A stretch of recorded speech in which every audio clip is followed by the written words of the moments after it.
Picard's quest for their daughter. Two lost souls, one familiar face. As a 2-year-old, Pauline Picard would play with her sisters on her family farm. The farmhouse, a quiet, usually safe area in the small, rural settlement of Goas-al-Ludu, east of Brest in Brittany, France, was owned by Francois Picard, a farmer, his wife, and their 9 children. The children playing outside never worried their mother, but when she called her daughters inside for dinner on the 6th of April 1922, her other children returned while Pauline was nowhere to be found. The family, police, and townspeople came together to search for Pauline, but she was gone, vanished without a trace. Initially, suspicion fell on a man called Caramon. He worked as a farmhand for the Picards and had been invited to breakfast the day of Pauline's disappearance. At around 1 p.m. on the day of the disappearance, he was left alone with Pauline and was overheard telling her that she was going with him to the town. Police followed the path he would have taken, and according to a lot of witnesses, indeed, Caramon was on his way to the town, but he was all by himself. After his alibi proved to be true, the police took him into custody, but ultimately released him.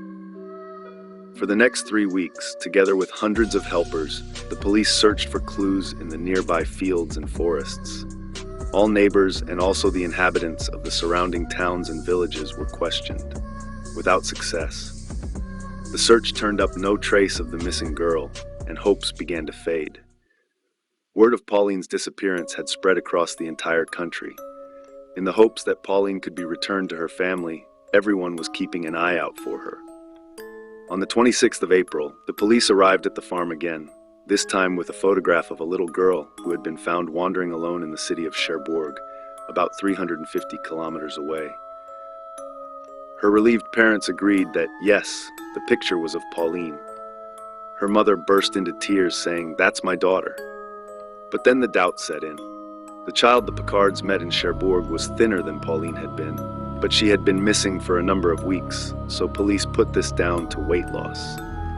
She appeared well looked after, and her clothing, though different to that she had been wearing when she left the farm, was in good condition. Strangely, the child remained mute when reintroduced to her family and showed no sign of happiness to see her parents again.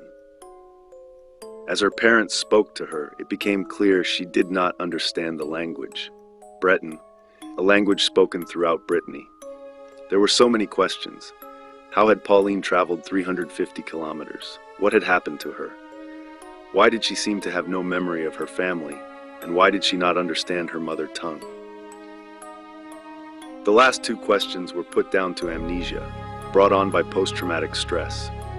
And despite not recognizing her family, the family and the entire neighborhood recognized her. On the 12th of May, the family invited the villagers to see the girl. The town also agreed she was Pauline, except for a 50-year-old farmer named Yves Martin, who asked to see Pauline. When he saw the girl, he asked if they were sure she was Pauline. The police found this behavior suspicious. When questioned, he shouted, "God is just, I am the guilty one," before fleeing. He was quickly detained and forcibly committed to a mental hospital. Everything seems to have come to an end, until a cyclist found a tiny, mutilated body near the Picards' home. The body lay naked and decomposing in an area had police's canvassed many times. The head, hands, and feet were missing. Next to the corpse lay Pauline's clothes from the day she went missing, neatly folded. Also found nearby, a man's severed head, partly eaten by foxes. For the second time, Picards was thrown into chaos. This dead child, her parents feared, was the real Pauline. A seemingly closed case now blossomed into 3 separate cases. Who was the dead girl? Who did the head belong to? And who was the girl who had lived with the Picards for the past 3 weeks? After 2 months, on 13th of July, the Picard family quietly decided that the Cherbourg girl wasn't Pauline.